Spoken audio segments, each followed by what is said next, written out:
The Cathedral of Santa Croce, an architectural gem of the late Gothic period, was a place that drew worshippers and tourists from all over the world daily.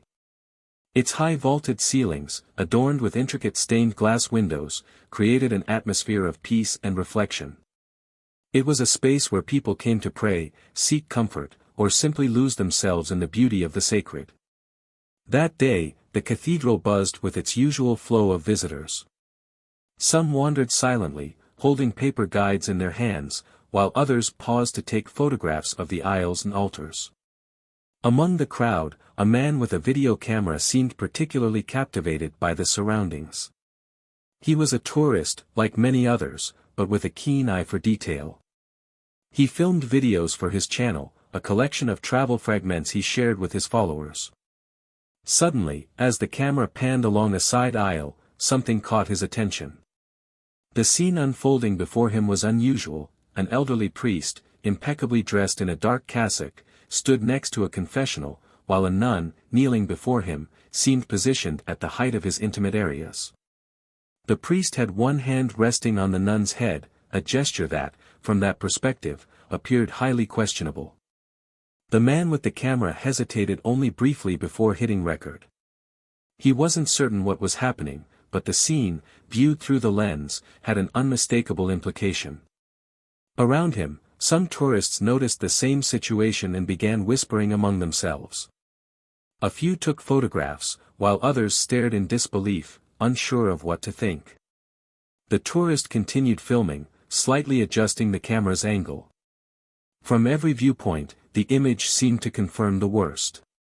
The priest's hand on the nun's head, his serious and focused expression, the woman's posture, everything contributed to a tableau that no one would ever want to witness in a sacred place. Within hours, the video appeared on social media.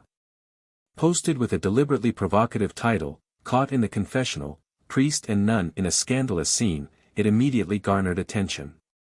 Comments multiplied at an astonishing rate, and the debate became fiery. Accusations and criticisms poured in from all over the world. "This is what happens behind the church's walls," wrote one user. "Shame," exclaimed another. Among the flood of comments, some tried to defend the individuals in the video, suggesting it might be a misunderstanding. "Let's not judge without knowing," someone wrote. "We don't know the context." But these voices were quickly drowned out by the wave of outrage. Meanwhile, in the cathedral, none of the individuals involved seemed aware of the storm that was about to break. The priest, Father Vittorio, a 70-year-old man with a long career of service to the church, went about his day as usual. The nun, Sister Angela, a gentle and reserved woman, carried out her duties with her usual dedication. Neither could have imagined that a fragment of their encounter was about to upend not only their lives but also public opinion. The video soon reached the ecclesiastical authorities. The bishop of the diocese, Monsignor De Luca, received a call from an alarmed aide. "Your Excellency, there's a video circulating," the man said in a tense voice. "It features Father Vittorio and Sister Angela, in a situation that could be misinterpreted. It's going viral." Monsignor De Luca took a moment to process the news before asking, "How bad is it?" The response was hesitant but clear, "Very bad, Your Excellency. We need to act immediately." The news of the video eventually reached the individuals directly involved. Father Vittorio was summoned to the bishop's office, while Sister Angela was informed by a fellow nun. Both were stunned upon hearing what was happening. "I don't understand," said Father Vittorio. "Nothing inappropriate happened." Sister Angela, on the other hand, simply shook her head in disbelief. "I was just picking up a rosary," she whispered. But their explanation seemed to carry little weight against the storm that was brewing. That night, online comments became even more vicious. Some journalists began digging into Father Vittorio's and Sister Angela's pasts, searching for any detail that could support the implicit accusations in the video. The atmosphere grew increasingly tense, with every new share of the footage adding fuel to the fire. However, amidst the virtual crowd, some began to raise questions. "Isn't it strange that there's a video of that exact moment?" asked one user. "It seems too perfect to be coincidental." Others agreed, but they were still a minority compared to those crying scandal. The video, brief as it was, seemed to contain all the elements of a sensational story: a sacred place, two religious figures, and an image that, taken out of context, was devastating. But the truth was far different, and it would soon emerge, bringing with it a lesson no one would forget. The following morning, the Cathedral of Santa Croce awoke under the spotlight. Journalists, cameras, and curious onlookers gathered in front of its grand doors, turning the sacred site into a media circus. Ecclesiastical authorities hurried to close the cathedral to the public, fearing further scandals. Inside, the silence was heavier than usual. Father Vittorio walked slowly along the central nave, head bowed and rosary clutched tightly in his right hand. Each step seemed accompanied by an echo that magnified his anguish. He had not yet seen the video, but the descriptions he had been given were enough to convey the gravity of the situation. Sister Angela, meanwhile, was confined to her small room in the convent adjacent to the cathedral. She, too, had not watched the footage, but the whispers among her fellow nuns were enough to make her feel as though a heavy shadow hung over her. "It's not possible," she kept repeating to herself. "It can't be interpreted that way." Yet doubt gnawed at her. What if people truly believed what the video suggested?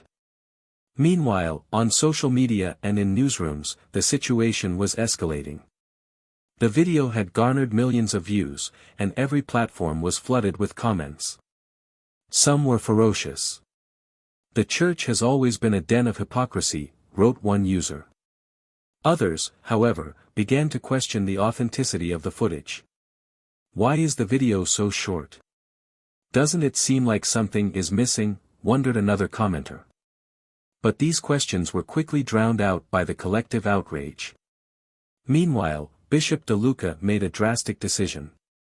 He summoned Father Vittorio and Sister Angela for a private meeting. The chosen venue was a plain room in the back of the cathedral, far from prying eyes. Father Vittorio arrived first, his face marked by age and the weight of the situation. A few minutes later, Sister Angela entered, her gaze lowered and her hands clasped in front of her. The bishop observed them both in silence for a moment, then began to speak. "I want you to tell me exactly what happened," he said in a firm but non-accusatory tone. Father Vittorio spoke first. "I was standing next to the confessional, as I often do to welcome the faithful," he explained. "I saw Sister Angela kneeling to pick something up. I wasn't sure what she was doing, but then I noticed she was bumping her head against the confessional. I only tried to protect her." Sister Angela nodded. "It's true, Your Excellency. My rosary had fallen. I didn't realize how close the confessional was. Father Vittorio was just trying to help me." The bishop listened carefully, his face impassive. "I understand," he said finally. "But the images tell a very different story. That's the problem. It doesn't matter what actually happened, what people see is what they believe." The tension deepened further when a new development came to light. One of the cathedral's technicians, tasked with reviewing the internal security cameras, discovered something unusual. "Your Excellency," he said to the bishop, entering his office with a tense expression, "we have a problem. Someone tampered with the cameras in the side aisle. The footage cuts off just before the alleged scandal begins and resumes only afterward. Someone wanted part of the scene to be missing." This revelation cast an even darker shadow over the affair. Who would have an interest in manipulating the video? And, more importantly, why? The bishop decided to keep the discovery secret for the moment, fearing it might worsen the situation. But deep down, he knew this changed everything. The entire incident might be the result of a deliberate plot. Outside the cathedral, the chaos continued.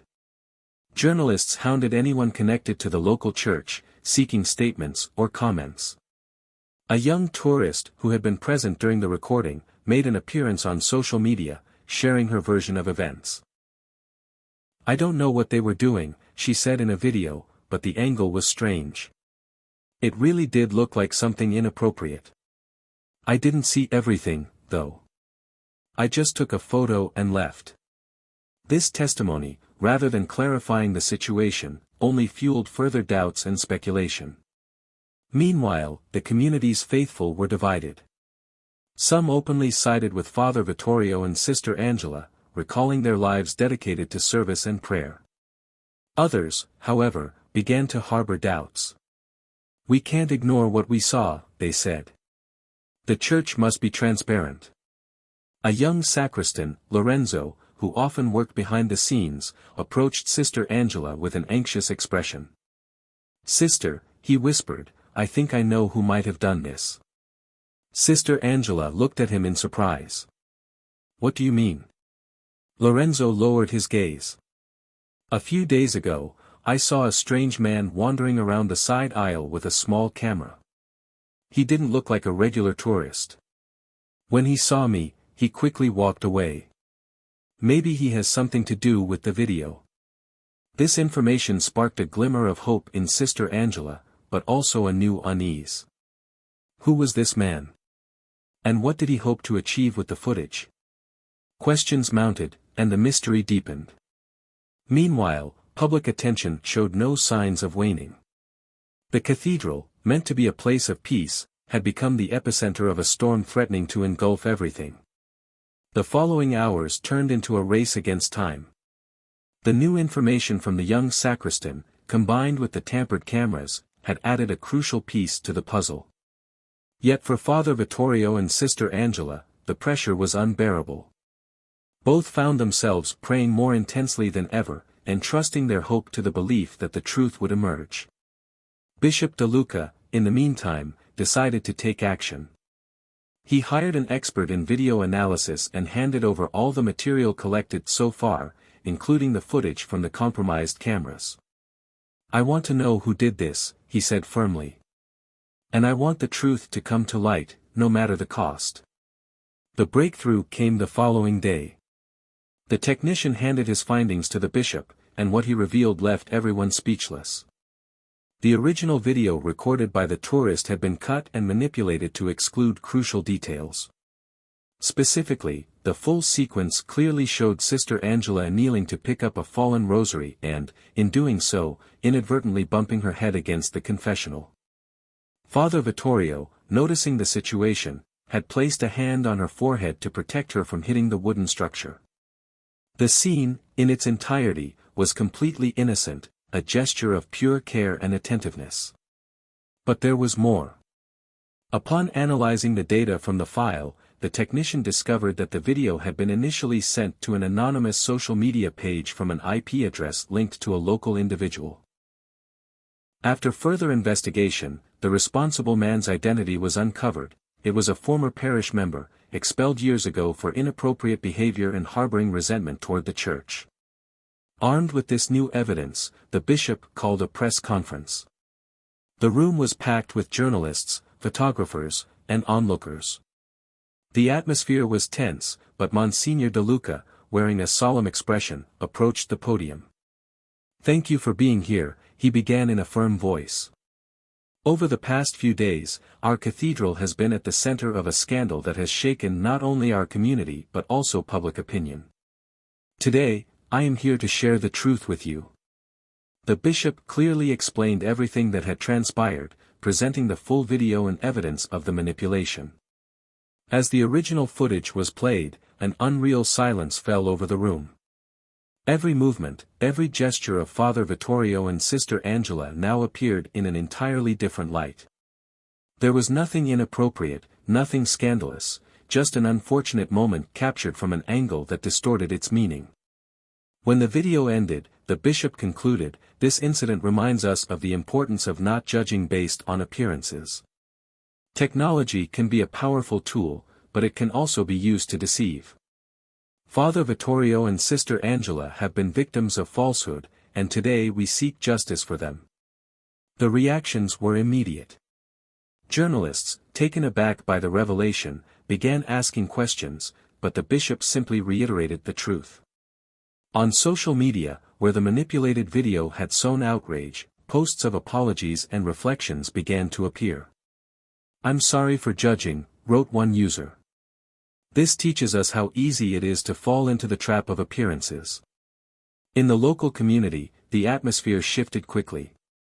Those who had doubted Father Vittorio and Sister Angela came forward to ask for forgiveness, while the faithful organized a vigil of solidarity in the cathedral. Father Vittorio, though visibly worn, accepted the apologies with his characteristic humility. Sister Angela, on the other hand, remained in the background, choosing the solace of prayer. But the story didn't end there. The individual responsible for the manipulation, identified by the authorities, was charged and interrogated. Ultimately, he confessed to acting out of revenge, hoping to discredit the parish and spark scandal. His actions, however, had the opposite effect. They reminded the world of the importance of seeking the truth and resisting the temptation to judge hastily. The following Sunday, during Mass, Father Vittorio addressed a packed cathedral. "These past days have been a trial for all of us," he said, his voice calm but resolute.